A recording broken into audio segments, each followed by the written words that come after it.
शाळेच्या सुट्ट्यांमुळे ना दररोज नवीन फर्माईश चालू असते मुलांची आणि एकाच्या आवडीचं केलं की दुसऱ्याला मग दुसऱ्या दिवशी त्याच्या आवडीचं बनवावंच लागतं. तर आज मी स्पेशल चना मसाला बनवत आहे, कारण आरो म्हटलेलं की चना मसाला बनव. तर प्राईम स्टारच्या स्पेशल मसाल्यांनी आजचा जो मेनू आहे ना तो बनणार आहे. याच्यामध्ये बघा, बिर्याणी मसाला, कांदा लसूण मसाला, चिकन मसाला, मटन मसाला, हळदी पावडर, मिरची पावडर, गरम मसाला, धना पावडर, मिरची पावडर, गोडा मसाला, त्याचसोबतच किचन किंग मसाला आणि शेवटी आहे तो म्हणजे काळा मसाला. एवढे सगळे आहेत, पण चैत्र महिना आहे त्यामुळे आपण व्हेजच बनवत आहोत. आज चना मसाला बनवणार आहे, तोही झटपट एकदम, म्हणजे कुकरमध्ये. कांदा टोमॅटो डायरेक्ट मिक्सरमधून थोडंसं बारीक करून घ्यायचं आहे. एक बटाटा पण मी कट केलेला आहे, छान मिळून येते भाजी. आणि अद्रक आणि लसूण वाटून घेतलेलं आहे, थोडंसं तेलामध्ये जिरी मोहरी त्यासोबतच वाटण टाकायचं आहे. जे पण तुम्ही वाटलेलं आहे हे एकत्रित वाटलं तरी चालेल.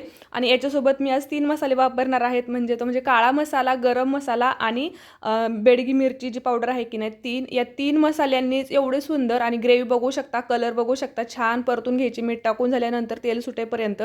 आणि त्यामध्ये त्याच्यातच परत चणे म्हणजे हरभरे आणि बटाटा जो घेतलेला आहे कट करून ते टाकायचं आहे, छान परतू द्यायचं. आपल्याला किती घट्ट पाहिजे अनुसार पाणी टाकायचं आहे आणि कुकरचं झाकण लावून घ्यायचं आहे. 2 ते 3 शिट्ट्यांमध्येच खूप छान असा चना जो आहे की नाही एकदम मऊ असा शिजतो. त्यासोबतच गरमागरम लगेच चपात्या करून घेतलेल्या, कारण सुट्ट्या आहेत म्हटलं की त्यांना लगेच जेवायला द्यायचं असतं मला. आणि अर्धा वेळ तर माझा किचनमध्ये चाललेला आहे.